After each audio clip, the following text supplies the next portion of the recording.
Hebreos capítulo 11, 26, para honra y gloria de Dios, teniendo por mayor riqueza el vituperio de Cristo que los tesoros de los egipcios, porque tenía puesta la mirada en el galardón. La palabra de Dios aquí pues está hablando acerca del contexto, que hablaba acerca de Moisés. Decía que rehusó llamarse hijo de la hija de Faraón, escogiendo antes ser maltratado con el pueblo de Dios que gozar de los deleites temporales del pecado. Para Moisés representaba egipcio pues una ciudad de pecado, los deleites temporales del pecado, y por eso Moisés rehusó llamarse hijo de la hija de Faraón, que fue quien la sacó del río Nilo, donde lo había depositado a causa de una persecución que habían hecho en ese tiempo sobre los judíos, sobre Israel, los egipcios, puesto que se estaban multiplicando mucho y mataban a todo niño varón que naciere de las mujeres hebreas, porque el pueblo se estaba multiplicando de una manera y eran más en número, y pues querían de una u otra manera controlar la natalidad y evitar que Israel fuese más poderoso y más fuerte en número que Egipto. Entonces ordenó el faraón matar a todos esos niños, pero curiosamente Moisés, su madre lo puso sobre Moisés, pero es una canasta donde la llenó con brea, la preparó y puso allí adentro el bebé, y para que la brea impidiera que se hundiese. El niño estaba flotando durante mucho tiempo en el río Nilo, pero ahí estaba bañando la hija de Faraón con sus doncellas, y al ver que venía la canasta, le dijo a sus siervas que fuesen a ver qué era lo que estaba ahí dentro de la canasta, y cuando fueron y vieron lo que estaba ahí, pues era el niño Moisés, que había sido rescatado por parte de la hija de Faraón de esa mortandad que se había desatado en aquellos tiempos. Pues ese niño que sobrevivió, pues era Moisés, el que Dios escogió para libertar a su pueblo de la esclavitud de Egipto, de sacarlo con mano fuerte y con mano extendida. Las plagas que Dios mandó a Egipto, ¿para qué? Para que dejase ir a su pueblo a adorar a Dios. Sin embargo, nosotros en términos simbólicos, en términos espirituales, dice que lo que antes se escribió para nuestra enseñanza se escribió como pueblo de Dios. Dios nos llama y nos dice en Hebreos capítulo 11, verso 26, dice: teniendo por mayores riquezas el vituperio de Cristo. Renunció Moisés al pecado que le ofrecía ser deleites de ser hijo de la hija de Faraón. Entonces vemos que Moisés renuncia a eso y prefiere el vituperio de Cristo, el vituperio de servir a Dios. ¿Cómo es posible que Moisés supiese de Cristo? ¿O por qué el escritor en Hebreos habla acerca, el apóstol Pablo a los Hebreos, habla de Jesús como el Dios de Israel, el Dios que había escogido a Moisés para que sacase con mano fuerte y extendida a Israel de la esclavitud de Egipto? ¿Cómo es posible que ya a estas alturas se entendiese que Jesús, el Cristo,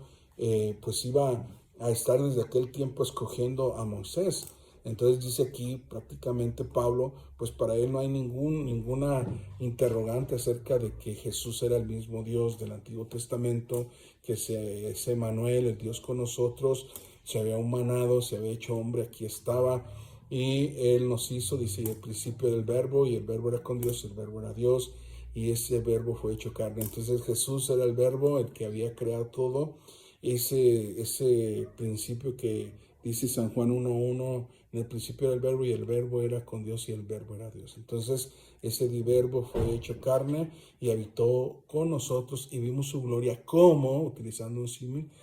como el unigénito Hijo del Padre. Bueno, más sin embargo, el mismo Dios se hizo pasar por Hijo para demostrar al mundo entero, a aprender precisamente la obediencia, y a demostrar que sí se puede. O sea, sus ordenanzas, sus decretos, sus estatutos eran posibles y lo podía realizar cualquier persona que viviera aquí en carne, pero que muchos de nosotros y que la humanidad no había querido llevarla, y por lo tanto Él se ofreció a sí mismo, siendo santo y puro, despojándose de su trono de gloria, aprendió la obediencia y fue obediente hasta la muerte y muerte de cruz, crucificando así la carne con sus pasiones. Pero el tema principal de lo que habla el apóstol Pablo aquí en los Hebreos es precisamente que Moisés, teniendo por mayores riquezas el vituperio de Cristo que los tesoros de los egipcios, porque tenía puesta la mirada en un galardón, en el galardón que Dios le había ofrecido y que le ofrece a todos los siervos de Dios, cuando simbólicamente Egipto representa el pecado, representa Egipto representa el sistema de maldad, el mundo que anda en maldad, el mundo que anda en pecado. Eso es lo que ofrece Egipto. El Egipto espiritual es un Egipto donde va la idolatría, la hechicería, el satanismo, donde va el sectarismo, la santería, donde van precisamente todas esas costumbres y ideas astrales, ideas paganas, ideas derivadas precisamente del ocultismo, derivadas precisamente de usos y costumbres que involucran la adoración a imágenes, que involucran la adoración a cosas que no conocen, y que la gente ha estado en estos tiempos yendo tras eso y obviamente involucrándose en el pecado, en el mundo, en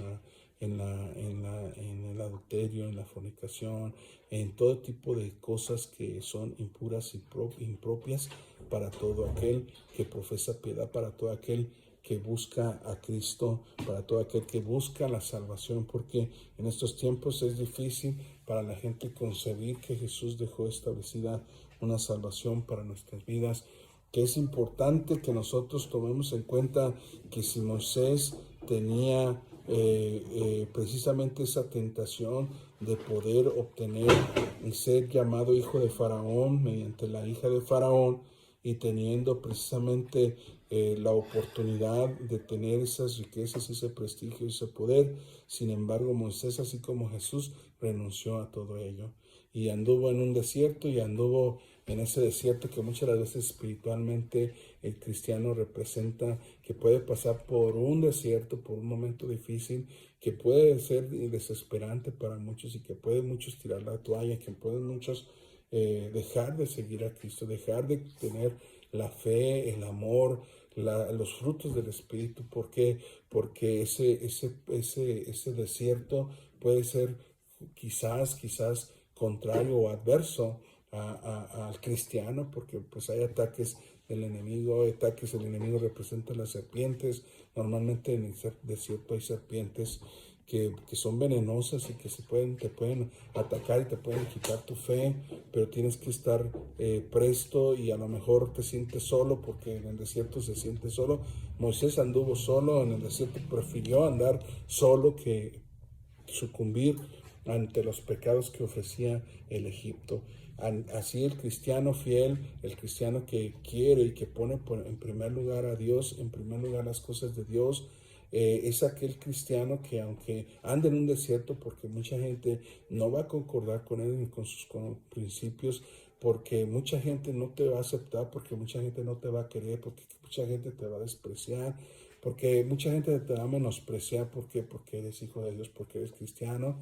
Si fueres del mundo, el mundo amaría lo suyo, pero como no sois del mundo, es importante que debemos de entender que como no somos del mundo, por eso como Jesús no fue del mundo, pero Jesús te ama y Jesús está ahí a un lado tuyo, y tú vas a la patria celestial. Ahí precisamente es donde Jesús nos quiere llamar. Eso es lo que procuró Moisés cuando habla el apóstol Pablo a los hebreos y les dice que prefirió llevar el vituperio, el desprecio, el menosprecio, la persecución, la crítica, porque muchas veces cuando tú no eres partícipe de los pecados de otros, o que quieres coparticipar, o que te quieren involucrar en mentiras, en engaños, en cosas que a Dios no le agradan, entonces si tú te haces a un lado de esas cosas, pues obviamente que no te van a aceptar, no te van a creer, no van a querer estar contigo. ¿Por qué? porque tú prefieres el vituperio de Cristo que sucumbir ante esas tentaciones que muchas de las veces pueden ser tentaciones del mundo, pero también el enemigo le ofreció a Jesús tener todos los reinos de la tierra, poder y prestigio y fama, y muchas veces el enemigo se disfraza de esa manera y te puede ofrecer todas esas cosas, pero si tú te mantienes como se mantuvo Moisés y como se han mantenido los siervos de Dios y las siervas de Dios, en santidad, apartado del pecado, porque prácticamente santidad significa estar apartado del pecado, o sea, no involucrarse en el pecado, eso es prácticamente la santidad. Entonces debemos de procurar vivir en ella, porque tenemos un galardón, un premio del supremo llamamiento, decía el apóstol Pablo. Y dice, yo prosigo a ver si luego así la corona de justicia, la cual me dará el Señor juez justo en aquel día, gran día. ¿Por qué? Porque están las coronas de gloria, y también Moisés dice que prefirió el vituperio de Cristo que los tesoros de los egipcios, porque tenía puesta la mirada en el galardón, o sea, tenía puesta su mirada en aquel premio supremo que Dios nos iba a dar, o que Dios tiene preparado para todos aquellos que creamos, para que todos aquellos que seamos como Moisés, que somos valientes. ¿Por qué? Porque por hacer la voluntad de Dios, por servirle a Dios, nos echamos enemigos, como Moisés echó enemigo a todo Egipto, y no nada más a todo Egipto, sino también a su gobernador, en este caso a Potifar, y fue sometido a persecución juntamente con un pueblo que iba tras de él. Ese pueblo tenía su intención de adorar al único y verdadero Dios. Cuando tú tienes esas intenciones y que vas con esa finalidad de adorar, a glorificar su nombre, ¿por qué? Porque para eso Dios te creó, para eso Dios te hizo un pueblo, un linaje escogido, una nación santa, un pueblo adquirido de Dios, para que anuncie las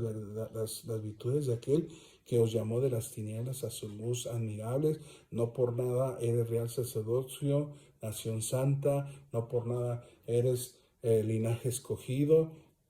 pueblo adquirido por Dios, lo adquirió a precio de sangre, derramando hasta la última gota de su sangre y lavándote mediante las aguas del bautismo, invocando el nombre de Jesucristo, para que esa agua represente las sangres que derramó Jesús en la cruz y que te limpie de todo pecado. Y en ese momento, cuando tú ya siendo adulto te arrepientes y eres lavado con esa sangre de cordero, ahora eres participante de la salvación real que Jesucristo hizo en esa cruz. ¿Por qué? Porque para eso vino, porque de tal manera amó Dios al mundo que dio a su Hijo unigénito, para que todo aquel que en él cree no se pierda, mas tenga vida eterna. Por eso envió a su Hijo al mundo.